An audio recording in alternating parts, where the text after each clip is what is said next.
আমি যদি আগে বলে না থাকি তাহলে এখন বলছি, ভালো করে মনে রাখবেন, ভারতের সব থেকে আন্ডাররেটেড, ভারতের কেন অনেক ক্ষেত্রে পৃথিবীরও বলা যেতে পারে, সব থেকে আন্ডাররেটেড মেমোরি ব্র্যান্ড হলো ক্রুশিয়াল।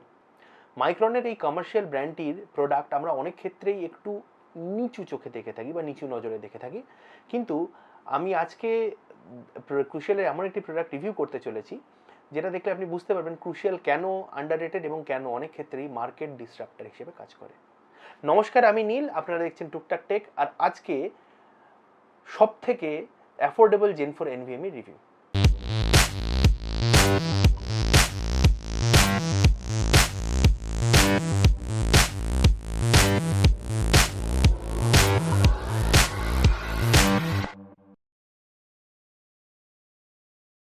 আজকে আমাদের রিভিউর বিষয় হলো ক্রুশিয়ালের P5 Plus NVMe SSD। এটি একটি Gen4 SSD এবং এই মুহূর্তে সব থেকে সস্তা Gen4 SSD। এবার এই সব থেকে সস্তা কথাটার মাথায় একটা খুব বড় সড়ো স্টার আছে। স্টারটা হচ্ছে এটাই যে আমি Gen4 বলতে সেই Gen4 NVMeর কথাগুলো বলছি যেগুলোর স্পিড 5500-এর বেশি। ভালো করে শুনবেন, যেগুলোর রিড স্পিড 5500-এর বেশি এবং যেগুলো প্রপার Gen4 SSD। এবং এখানে তার কারণ হচ্ছে, আমি এই কথাটা প্রপার Gen4 কথাটা তার কারণ বলছি কারণ WD-র SN750 AC বা সেকেন্ড এডিশন, SN770 এইগুলো সবকটাই কিন্তু Gen4 NVMe এবং 750টা বিশেষ করে এটা কিন্তু Gen3 ছিল। 750 AC-তে যেটা করা হয়েছে, এর কন্ট্রোলারটাকে রিপ্লেস করে SN850-র কন্ট্রোলার দিয়ে এটাকে Gen4 হিসেবে মার্কেটিং করা হচ্ছে। আদতে এটা কিন্তু Gen4 রূপধারী Gen3 SSD। স্পিড সামান্যই বেড়েছে, অর্থাৎ 750 AC স্পিড হচ্ছে, রাইট স্পিড হচ্ছে 3600 Mbps, যেটা 750-র ক্ষেত্রে 3500 ছিল। 770টাকে আমি Gen4 অবশ্যই বলতে পারি কারণ এটা স্পিডটা হচ্ছে 5500-এর কাছাকাছি, এই রাইট স্পিড হচ্ছে 5500 5000 এরকম টাইপের। কিন্তু P5 Plusটাকে আমি কেন বলছি তার কারণ যে P5 Plusের যা স্পিড, তাই এটাকে অনায়াসেই 980 Pro বা SN850-র সাথে তুলনা করা যায়। আমরা যে P5 Plusের মডেলটা নিয়ে টেস্ট করেছি সেটা একটা 1TB মডেল এবং এটার রেটেড অর্থাৎ কোম্পানি রেটেড স্পিড আছে হচ্ছে 6600 Mbps রিড এবং 5000 Mbps রাইট। অর্থাৎ আপনারা বুঝতে পারছেন আমি বলতে চাইছি যে ওই 6,500 থেকে 7,000 রেঞ্জের যে এসএসডিগুলো, অর্থাৎ প্রিমিয়াম সেকেন্ড জেনারেশন কন্ট্রোলারওয়ালা যে এসএসডিগুলো আমি একদিন ধরে Gen4 SSD হিসেবে রিভিউ করে এসেছি, যেমন SN850, 980 Pro, তারপর অনেক ক্ষেত্রে স্যাব্রেন্টের রকেট, তারপরে কিংস্টনের KC3000, এইগুলোর সাথে কিন্তু P5 Plus একই ক্যাটাগরিতে বা একই গোত্রে এসে দাঁড়াচ্ছে। এখন অবধি আমরা Gen4 SSD যেগুলো রিভিউ করেছি তার মধ্যে দেখেছি যে বেশি টেম্পারেচার ওঠে না কিন্তু ভালো স্পিড দেয়, সেরকম কন্ট্রোলারগুলো হলো Phison-এর E18, সেটা ছাড়া স্যামসাংয়ের এলপিস এবং WD-র in-house controller, second generation controller, যেটা তাদের SN850-তে ব্যবহার হয়েছে। তো এই P5 Plus-এ ব্যবহার হয়েছে মাইক্রনের নিজস্ব কন্ট্রোলার, নিজস্ব NVMe ইন্টারফেস যেটাকে বলা হয়, এবং সেটা ছাড়া মাইক্রনের নিজস্ব 176 লেয়ারের TLC NAND। এবং অবশ্যই P5 Plus একটি DRAM ক্যাশে, DDR4 DRAM ক্যাশে যুক্ত SSD এবং এর প্রতিটা মডেলেই DRAM ক্যাশে আছে। এবারে আর বেশি বকবক না করে আমরা চলে যাব বিভিন্ন রেজাল্টসের দিকে, অর্থাৎ আপনারা দেখে নেবেন SSD, অটো, ক্রিস্টাল ডিসমার্ক এবং অ্যানভিলের রেজাল্ট।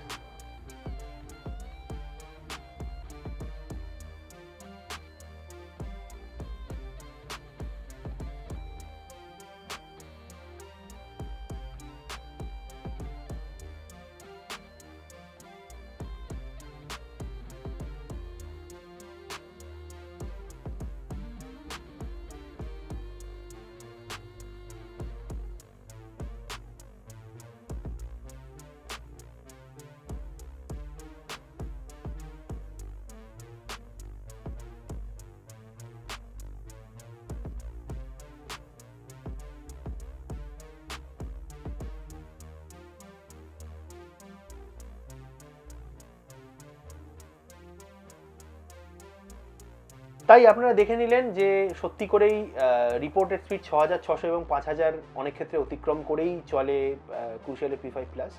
অর্থাৎ আপনি যদি ভাবেন যে হ্যাঁ এটা 6600 স্পিড বা 5000 স্পিড দেবে সেই ভেবেই আপনি সেটা কেনেন, আপনাকে অবশ্যই SSD নিরাশ করবে না।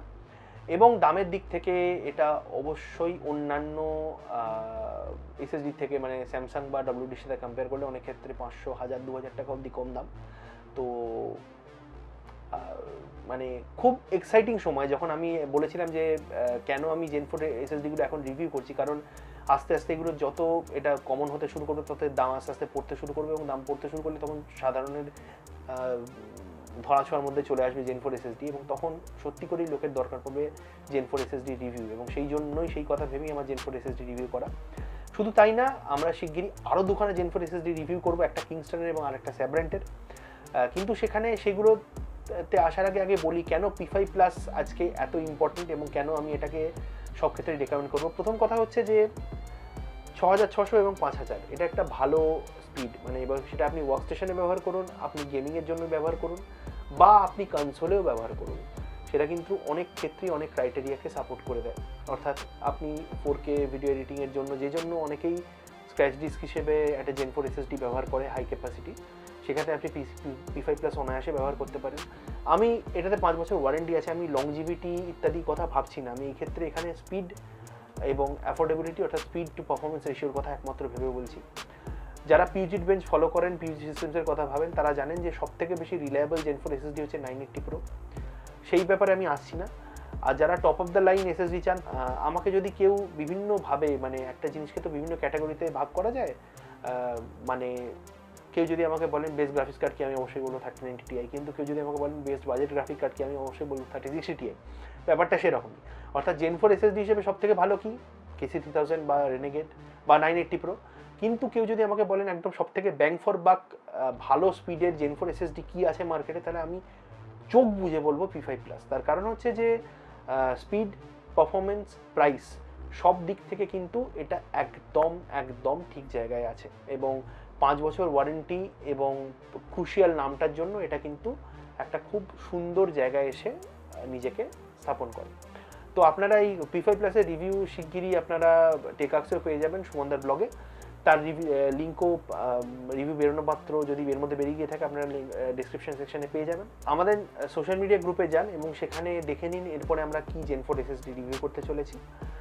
সঙ্গে থাকুন, দেখতে থাকুন টুকটাক টেক, এবং আজকের রিভিউটা ধরে এবং পরের দুটো রিভিউ ধরলে আমার মনে হয় না বাংলায় এত Gen4 এসএসডি রিভিউ করেছে কোনো চ্যানেল আছে বলে। শুধু বাংলা কেন, ভারতেও কোনো চ্যানেল একসাথে এতগুলো Gen4 এসএসডি রিভিউ করেছে বলে আমার মনে হয় না। তাই আপনাদের সাপোর্ট আমাদের দরকার, সেই জন্য অবশ্যই ভিডিওটা লাইক করুন, শেয়ার করে দিন আপনার পিসি এনথুজিয়াস্ট বন্ধুদের সাথে। আমাদের যারা সাবস্ক্রাইব করেননি এখনও অবশ্যই সাবস্ক্রাইব করুন এবং অন্যদেরও সাবস্ক্রাইব করেন, কারণ আমাদের সাপোর্ট করে এটা ছাড়া আর এর থেকে ভালো উপায় আর কিছু আছে বলে তো আমার জানা নেই। আর পরের ভিডিওর জন্য সঙ্গে থাকুন, দেখতে থাকুন টুকটাক টেক। দেখা হবে পরের ভিডিওতে। নমস্কার।